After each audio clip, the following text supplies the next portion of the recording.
400 కోట్ల రూపాయలతో దగ్గర ఇన్వెస్ట్మెంట్తో పెట్టుబడి పెడుతూ ఈరోజు ఈ 400 టవర్లతో దాదాపుగా 2 లక్షల మంది జనాభాకు 42,000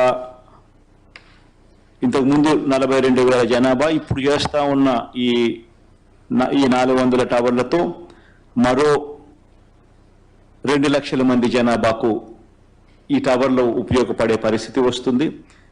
ఇప్పుడు చేస్తూ ఉన్న గ్రామాలు దాదాపుగా మరో 944 గ్రామాల హ్యాబిటేషన్స్ దీని ద్వారా కనెక్ట్ కూడా అవుతూ ఉన్నాయి. పోవాల్సిన మార్గం ఇంకా ఎక్కువ ఉంది, దూరంగా ఉంది.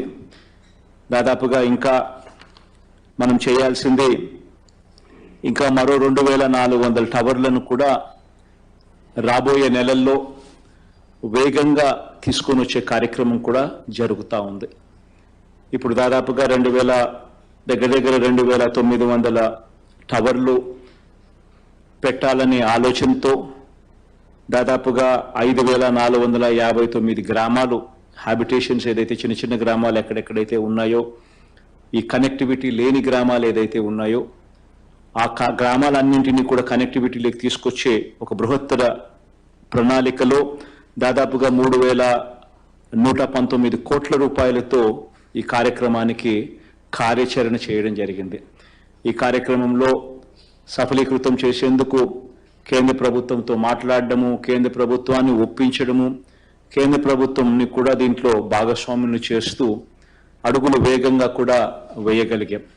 దీనికి సంబంధించి ఇప్పటికే భూములన్నీ కూడా ఏదైతే ల్యాండ్ ఏదైతే కేటాయించాల్సి ఉందో టవర్లకు సంబంధించి అన్ని రకాలుగా ఆ ల్యాండ్ను మొత్తము ఆ భూములన్నీ కూడా ఈ 2,900 దగ్గర లొకేషన్స్లో ల్యాండ్ ఇచ్చేయడం జరిగింది.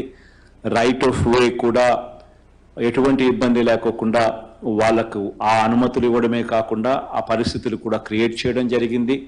కరెంట్ కనెక్షన్ కూడా వీళ్లకు ఆ టవర్లు ఎస్టాబ్లిష్ చేయడానికి వాటిని కూడా ఇవ్వడం కూడా జరిగింది. సో రాష్ట్ర ప్రభుత్వం